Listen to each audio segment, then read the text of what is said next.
L, is it? That's what my name badge says. I responded flatly to the man in the red bowler hat on the other side of my plexiglass ticket booth. He had been complaining about a cancellation for at least 20 minutes. Well, L, I would like to speak with your supervisor. Great, my favorite line. I prepared my scripted response. I'm the only staff member on duty at this time. If you have an issue, you can log it with the phone number on the poster.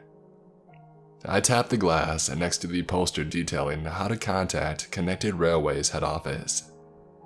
It was one that I'd had to demand after one too many incidents, with disgruntled passengers angry at delays, cancellations, and prices. I didn't control that stuff, and I was sick of being abused for it. Red bowler hat inhaled sharply for a prolonged period. His face turned so red it reminded me that I had some strawberries in my fridge at home that needed using before they went bad. As he took in more air, buttons on his shirt began to detach and ping in all different directions.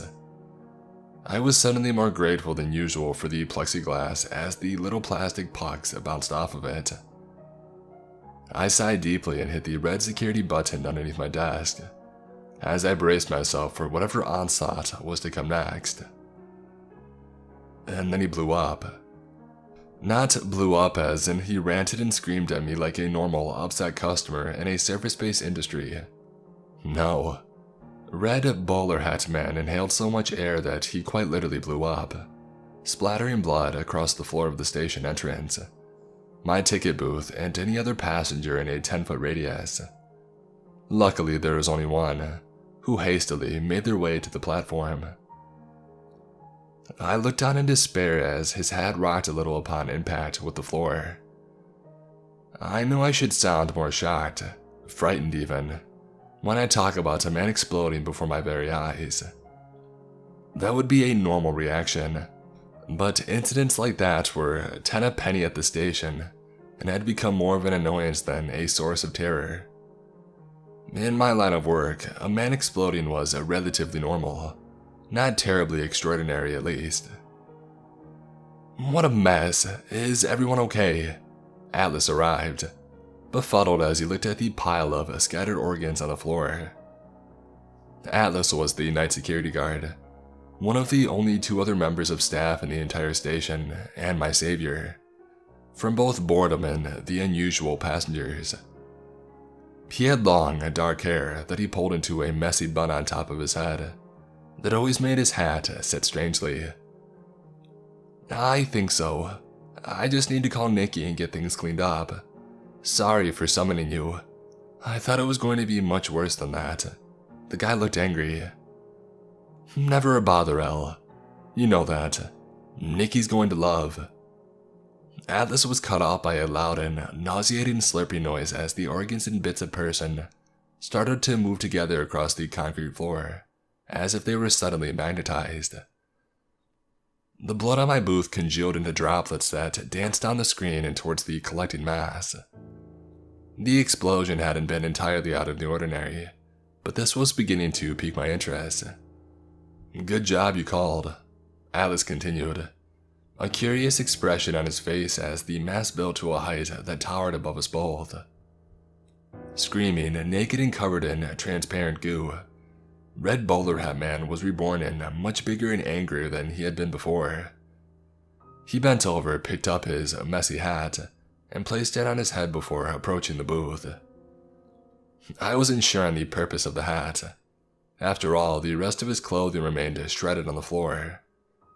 Regardless, I found him quite intimidating, and almost wavered through my next scripted response.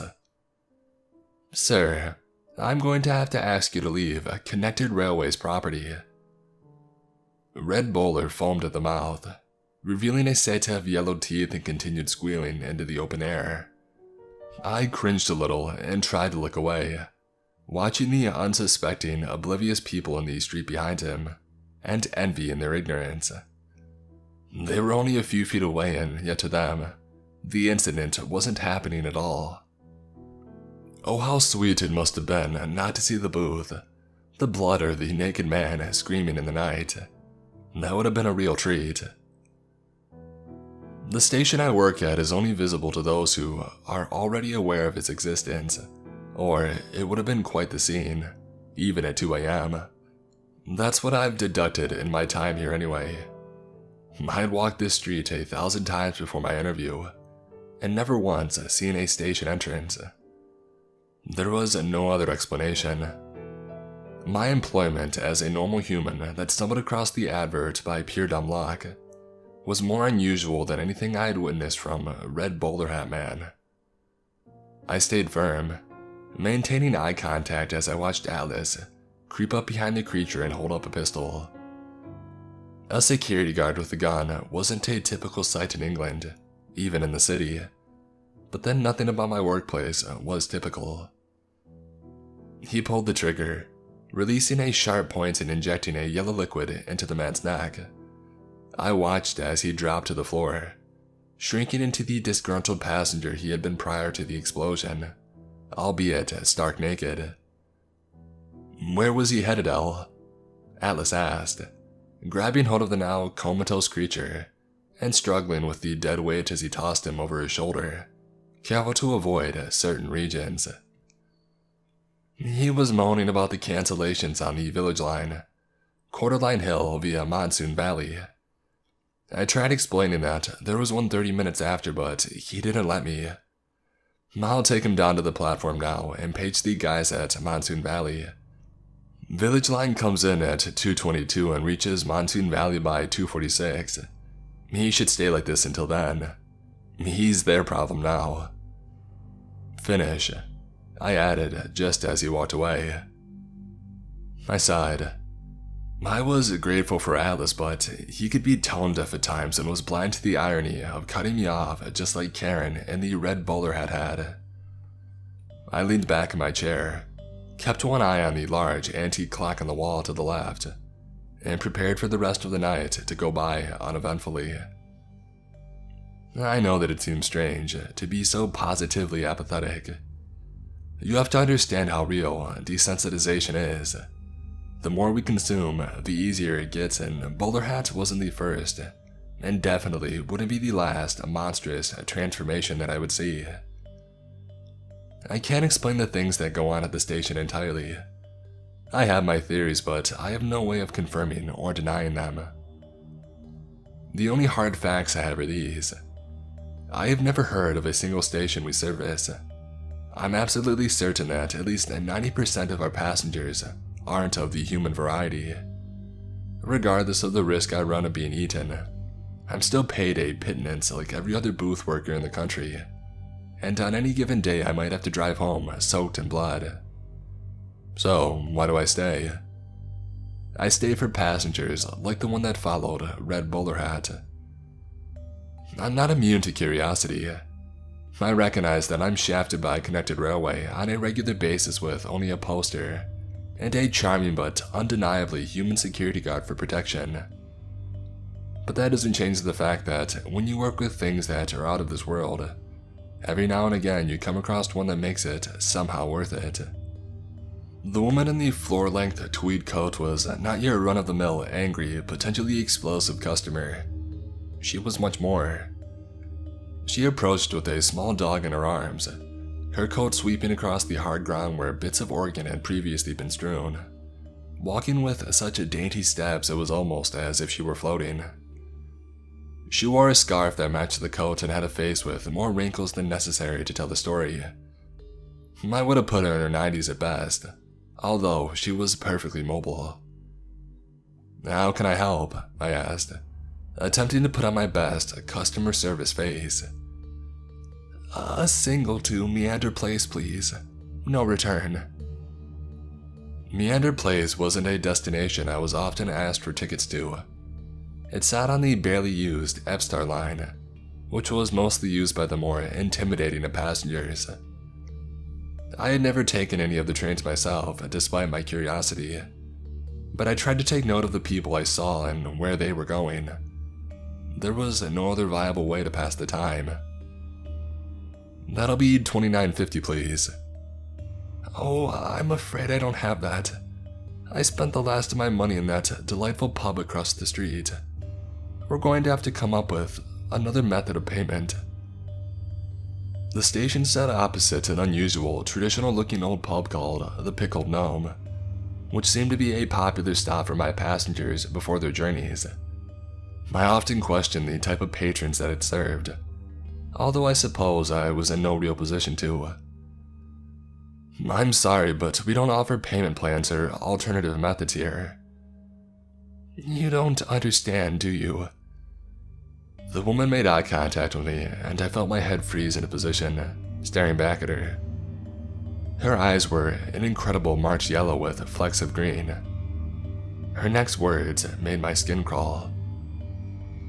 This is a transaction between you and I, not a faceless company you represent, Elfilda. My blood ran cold. No one, not my employer, nor even the few people I considered friends, knew my full name.